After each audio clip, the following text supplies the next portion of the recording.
of a questionable sexual orientation. So if you're a little bit homophobic and you see this symbol, look away, because we're getting gay. Predicting events. He taught me about Oswald Spengler, who I read a little bit of.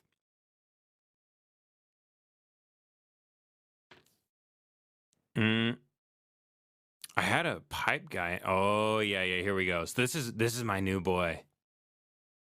This is my new boy. I played a little bit of him Del Piper.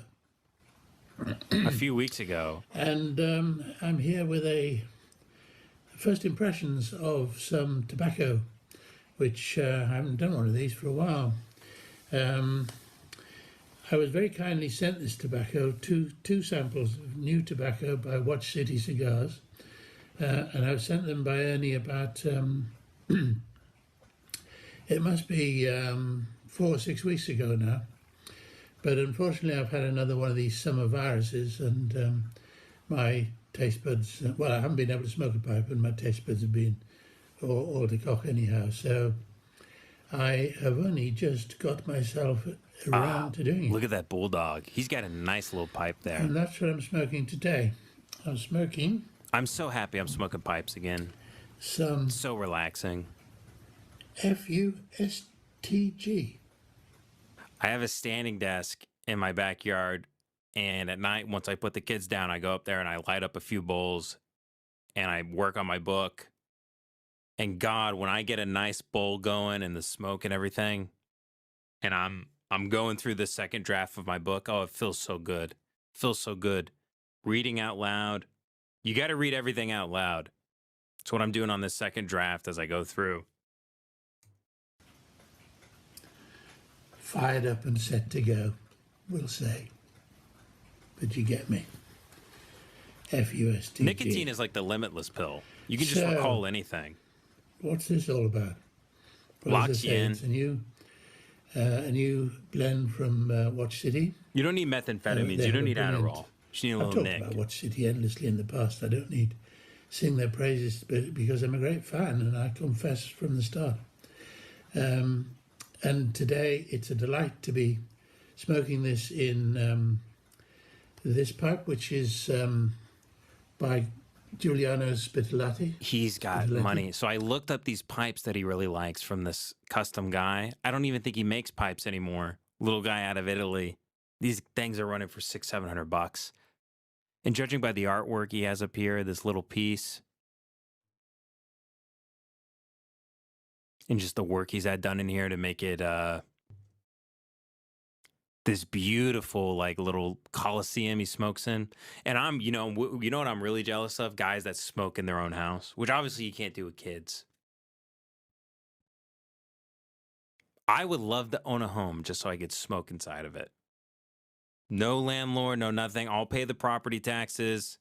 I'll get the septic fixed. I'll repair the roof every 20 years. I'll put it all on credit cards. I'll make different aliases. Credit card, just so I could smoke in my house. No greater feeling than smoking in your own home. It's a bulldog, of course. In college, when I didn't care, when I said fuck my landlords, I would just smoke cigarettes in my room. It's the best days, man. You can't really see. Had a little record player. I'd get It's drunk, set in the silver. blast music, Just down smoke by the cigs, side there. drink There are beer. two It little rules. Rubies recessed away. Rust Coal is really the... I feel like, you know how Gen X had Kevin Spacey in American Beauty? I feel like millennials have Rust Coal. The ultimate guy, man. The ultimate guy. That I don't know whether you can Both see guys smoke in their own house, but... outside, but it's a perfect owl face. I've mentioned this before in the past. But I digress. So here we are. He's beautiful, isn't he? By the way, and I announced this the other day, but we didn't even watch much of him. The daughter of Matches 860, of course, passed on. He has died. They did delete his channel for a while. I think they were getting some nasty comments and whatnot. I believe they removed the comment section from all of the Matches videos, which is unfortunate, but they did put the channel back up. 662 videos, so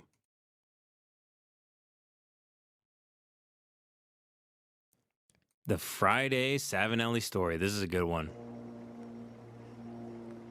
Matches 860. Hey, YouTube. Matches 860.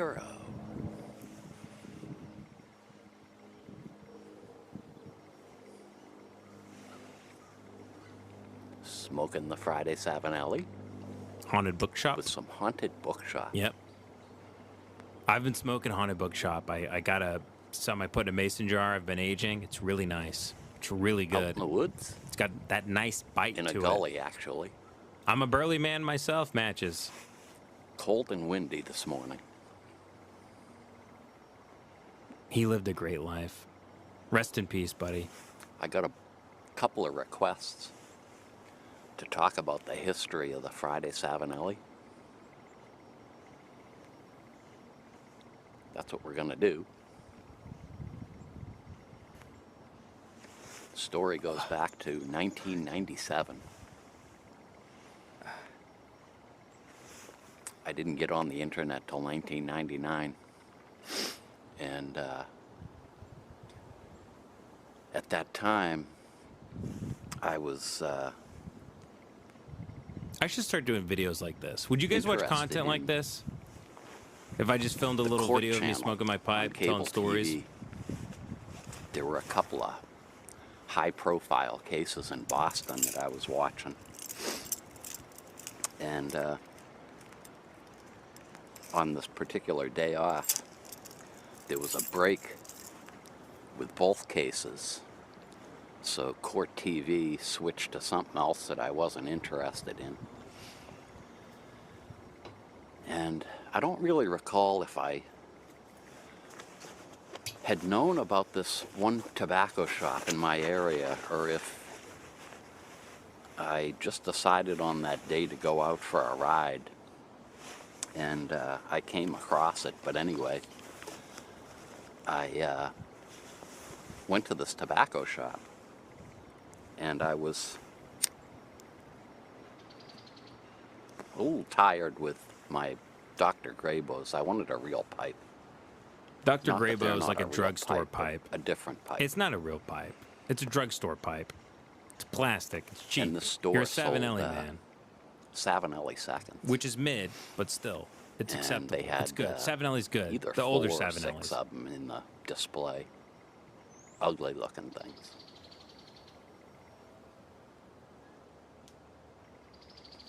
Over the course of a month, I picked up all of them. Cleaned the guy right out. He's getting a nice bite on that too. I loved the way the Savinelli smoked. They were different from my Grabos. That wood felt lighter. And I came to really love the shape of the 673, which is the Friday Savinelli. Yep. It's like a classic kind of author Back shape. in those days, I didn't have every Friday off. But when I was off, it was usually one of those pipes that I smoked.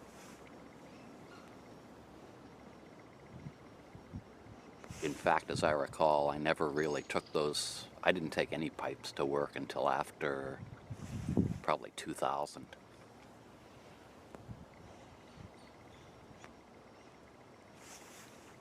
Also, probably around 2001, it could have been before that, my schedule changed and I actually went to having Fridays and Saturdays off. He's in Connecticut, by the way, if you're wondering.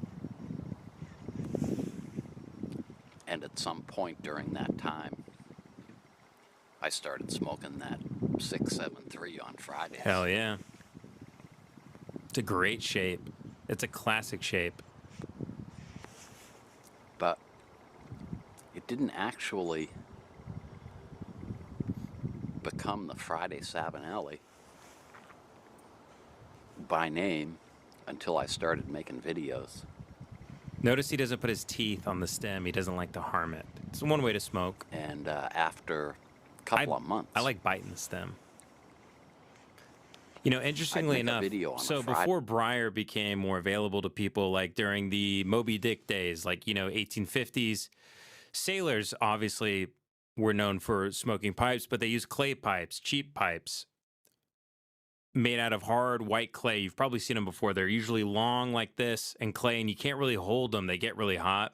So you kind of have to hold it like this, or you hold it in your teeth. And in fact, there are skulls of sailors back then. If you look at their teeth, there's usually an indentation right here from where they held the clay that they were always biting from smoking the clay pipes. Clay pipes kind of went out of fashion from then until the 1900s as briar became a little bit more available and wasn't as expensive. I've never spoken. I'm sorry, I've never smoked. Spoken. I've never smoked from a clay pipe. Never have used one. I've used a corn cob. I like corn cobs just fine. I think they're good pipes. Great starter pipes. They won't last you as long as a nice briar pipe that should last you, you know, a lifetime if you take care of it properly and clean it and let it rest every 24 hours after a bowl you smoke. Neither have I don't believe I've smoked out of a meerschaum as well. You know, Hans Landa's pipe, Christoph Waltz, that pipe in Inglorious Bastards with the big white rim on top, that big calabash pipe. Some people mistakenly call it like a Sherlock Holmes pipe. Maybe he did use that. I thought he used more of just a fishtail kind of thing. Not really sure. But that type of pipe with the white on top, that is an Avery. That's called meerschaum. It's a meerschaum pipe. Supposedly it gives you a cooler smoke, and obviously they are more expensive sometimes. Depends. I don't think I've smoked out of those before. I really just like getting a cake going, which is the ash residue, which sticks into the inside of the pipe. Because you don't actually want to, when you get a new pipe, you could burn through it. If you get it too hot, you'll burn a hole through the side of the pipe, rendering it useless. So you want to go slow and build up your cake inside. And it's called ghosting your bowl, where if you put one type of tobacco in your pipe and smoke it, it's going to reward you tenfold. It's going to start tasting better. Your pipe is going to start tasting like that tobacco. I don't mix tobaccos in my pipes. I have 5 pipes, 1 tobacco for each pipe. 1 is for my like Cavendishes, my aromatics, stuff like that. Then I have 1 for English blends.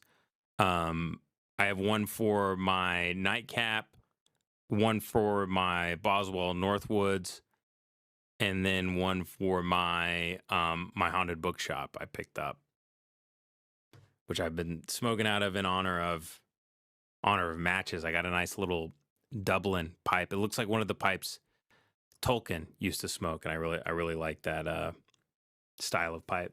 And I thought to myself, oh, and I did just pick up a church warden, by the way, from McQueen Pipes. I got that for myself for my birthday. It was a Father's Day sale. I got it for $80, but I have a big Gandalf church warden pipe, which offers a cooler smoke because the stem is much longer. I'm getting So it takes longer for the smoke to travel bored to you. with smoking the same pipe. And I like wanna smoking show off Cavendishes other out of that. I pipes think on you can get a Fridays real when I nice do my taste videos. out of it. This one particular Friday, I grabbed another pipe and I explained, Someone asked if Tim's show was your first podcast job. No, I was producing tons of shows on Craigslist before that. I put out a Craigslist ad and taught myself audio and video, just all the sort of AV post work. Many years of trial and error to get my audio sounding good. Learning how to edit quickly. I didn't have any money, and I bought I don't even know where I got it. A Mac Mini for like $150 that was slow as hell. Exporting a podcast, like a video podcast on it, I remember it would take me 8 to 9 hours to export in Premiere.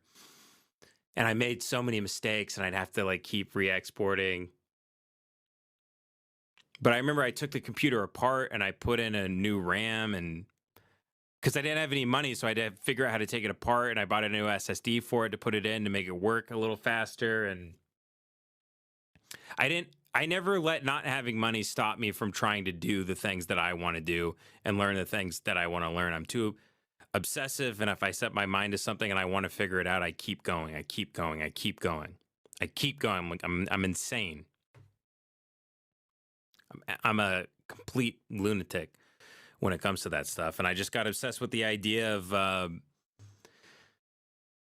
I don't know, being in open mics at the time. I felt like I had to learn how to do all this production stuff or I was going to die. I felt like I needed to figure out how to. I felt like everything was moving away from stand up and everything was moving toward comedy on the internet. And this was around 2015, 2016. I got that feeling only a year and a half into open mics. And I was like, this is not the way.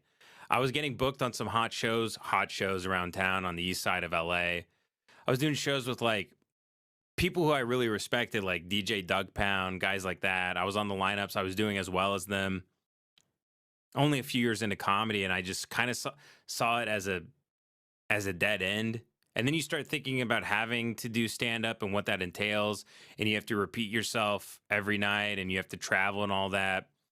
And it felt like it was just so oversaturated and going away. And I wanted to figure out how to do comedy on the internet, but obviously I didn't have any money, and I couldn't pay someone to do it, and I didn't have anyone to show me. So like everything I've learned how to do, I just learned from the internet. And as soon as I learned how to do audio and video stuff, and I was making just bullshit in my garage because I painted all the walls green, and that's where me and Tim made a lot of the sketches. He'd fly in from New York, stay at my place. We'd smoke cigarettes in the garage, watch 9/11, the new Pearl Harbor documentary, taught me about the Franklin scandal, taught me tons of stuff. We had great times down there, just smoking cigs and laughing our asses off and eating Taco Bell, and we were both broke. And we just wanted to make stuff. Stand-up was just such a boring kind of idea and didn't feel like it was going anywhere. Just wanted to figure out how to make comedy on the internet. But around that time, I didn't even realize that all my audio production skills, I didn't realize people would pay me for it.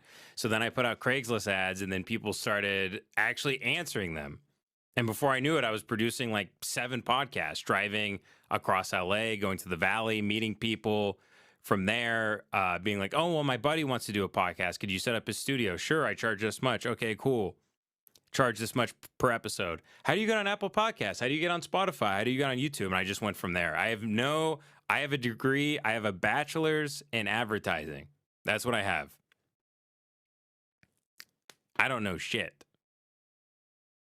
But I just taught myself how to do all this stuff. You know, I started making comedy sketches when I think the first comedy sketch I probably made when I was like 9 years old on my home video camera, because I wanted to be like Saturday Night Live. And I would get Jace to be in them, and Cole, my little brother, and Ellen. And I taught myself how to edit in Windows Movie Maker. And I started we made hundreds of those things. And then in high school, I started making comedy sketches, made a bunch of those. Stand-up was the furthest thing from my mind.